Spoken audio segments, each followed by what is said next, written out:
देखिए, बिहार जो है, मैंने आप जो पूरी बात कही आपने नहीं सुनी कि स्वतंत्रता के बाद बिहार देश के कुछ गिने चुने राज्यों में है जहां भूमि सुधार की दिशा में कोई प्रयास नहीं किया गया। जो यहाँ पर लैंड का मेजरमेंट है वो ब्रिटिशर्स के टाइम पर हुआ, उसके बाद कोई यहाँ पर कॉम्प्रिहेंसिव सर्वे हुआ ही नहीं। अभी सर्वे नहीं हो रहा है, अभी लैंड का डिजिटाइजेशन हो रहा है।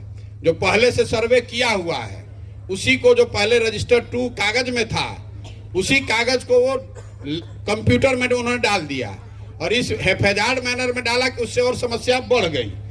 जब तक यहाँ पूरे भूमि का फिर से मेजरमेंट ना हो, जो 1900 के शुरुआत में अंग्रेजों ने कराया था, पूरे बिहार के भूमि को, जैसे कर्नाटक में हुआ, कम्युनिस्टों ने बंगाल में किया, एक एक इंच को आपको फिर से नापना पड़ेगा।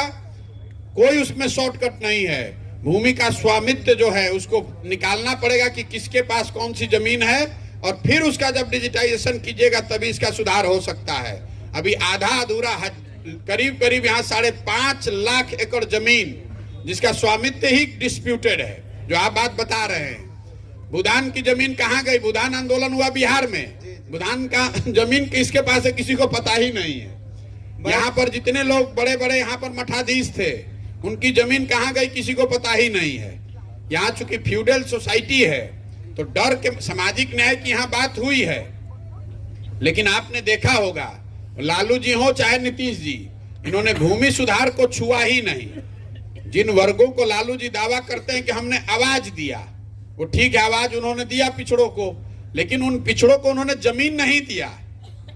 उन्हीं लालू यादव ने पिछड़ों के लिए स्कूल नहीं बनवाया, उसको पूंजी नहीं दी, उनको आवाज दे दिया और ये कहा कि हमारे नाम का और हमारे बच्चों के नाम का जय जयकारा जिंदगी भर करते रहो, हमको राजा बना के रखो। तो यहाँ भूमि सुधार को लेकर आपको वापस जाना पड़ेगा और आज से करीब करीब 100 साल पहले जो अंग्रेजों ने यहाँ भूमि मेजरमेंट किया था उसको फिर से करना पड़ेगा। और इसके 2 एग्जाम्पल पूरे इस देश में, कर्नाटक में और पश्चिम बंगाल में इस चीज को किया गया, और फिर से लोगों ने एकदम नए सिरे से भूमि का मेजरमेंट करके उसका स्वामित्व निर्धारित किया और उसके बाद उसको साथ साथ डिजिटाइज किया, तभी सुधर सकता है, वरना सुधरेगा नहीं। अभी बिहार में जो भूमि से की व्यवस्था है वो न सरकार चला रही है, न सीओ चला रहा है, न कर्मचारी चला रहा है, उसको अटर्नी चला रहे हैं जो गांव के दलाल हैं। आपको भी मालूम है जी? बिल्कुल बिल्कुल, हम सर जॉब में रह चुके हैं, इसलिए मेरा ये सवाल हर प्रखंड में मुझे सीओ लोग से मुलाकात होती है, बात होती है। वो बता रहे हैं कि रजिस्टर 2 का कोई रिकॉर्ड है ही नहीं।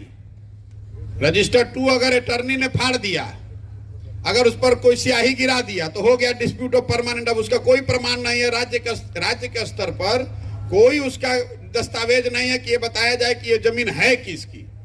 तो हर गांव में आप लोग तो रहते हैं, यहाँ आपको ज्यादा मालूम होगा, कोई ऐसा गांव नहीं है जहां पर 4-5 दलाल जो कर्मचारियों के साथ जुड़े हुए हैं, जिसको आप बोलचाल की भाषा में यहाँ क्या कहते हैं हमको नहीं मालूम है। अभी तक छपरा तक तो लोग उसको अटर्नी कहते हैं।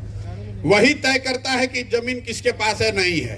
आप जमीन का रसीद यहाँ काटने जाइएगा तो 3000-5000 रुपए इसलिए लगा है कि कोई रसीद काटने का कोई अपडेटेड व्यवस्था है ही नहीं। हमारे दादाजी के नाम की मृत्यु हो गई 30 साल पहले, आज तक उन्हीं के नाम पर रसीद कट रहा है, कोई पूछने ही वाला नहीं है। तो अगर आज अब उसको सुधारने जाइएगा तो दादाजी के बाद अब इतने परिवार में 25 ब्रांच हो गए, जिसकी लाठी उसकी भैंस, जो गांव में है पैसा दिया अपने नाम पर रसीद कटवा लिया। तो इसीलिए ये दिक्कत हो रही है। और जो सरकार ने डिजिटाइजेशन शुरू किया है वो डेटा एंट्री ऑपरेटर्स को दे दिया, उनकी ना कोई प्रशिक्षण ना उनकी कोई जानकारी, जितना एंट्री कीजिएगा उतना पैसा आपको मिलेगा। तो हड़बड़ी में आपका जमीन हमारे नाम पर चढ़ा दिया, हमारा जमीन इनके नाम पर चढ़ा दिया। अब आप जाइए वहां पर और DCLR के ऑफिस में, सीओ के ऑफिस में 10,000, 15,000, 20,000, 50,000 रुपए दीजिए उसको सुधारने के लिए। तो यहाँ पर मूल बात आपका आंसर यह है कि जमीन का फिर से पूरा मेजरमेंट पूरे बिहार का होना चाहिए, जो अंग्रेजों के जमाना में हुआ था। जब तक वो नहीं किया जाएगा और भूमि का स्वामित्व तय नहीं किया जाएगा तब तक इसको सुधारा नहीं जा सकता है। सबसे ज्यादा जमीन तो सरकार के पास है। सरकारी गर्मजरुआ जो है, आप किसी जिला में निकाल के देख लीजिए, हजारों एकड़ जमीन है। हम पश्चिम चंपारण का आपको एक उदाहरण दे देते हैं। 1,20,000 लोगों को पश्चिम चंपारण एक जिले में भूमि का पट्टा पिछले 30 साल में दिया गया है, अलग अलग सरकारों के द्वारा। उसमें किसी को जमीन नहीं मिला। लोग आज तक आंदोलन कर रहे हैं। जो सरकार आई पट्टा बांट दिया, जो नेता आया 10-50-100 आदमी को पट्टा बांट दिया, न जमीन मिला, ना जिसका जमीन था वो भी डर के मारे भाग गया, और जिसको दिया गया उसका कब्जा ही नहीं हुआ।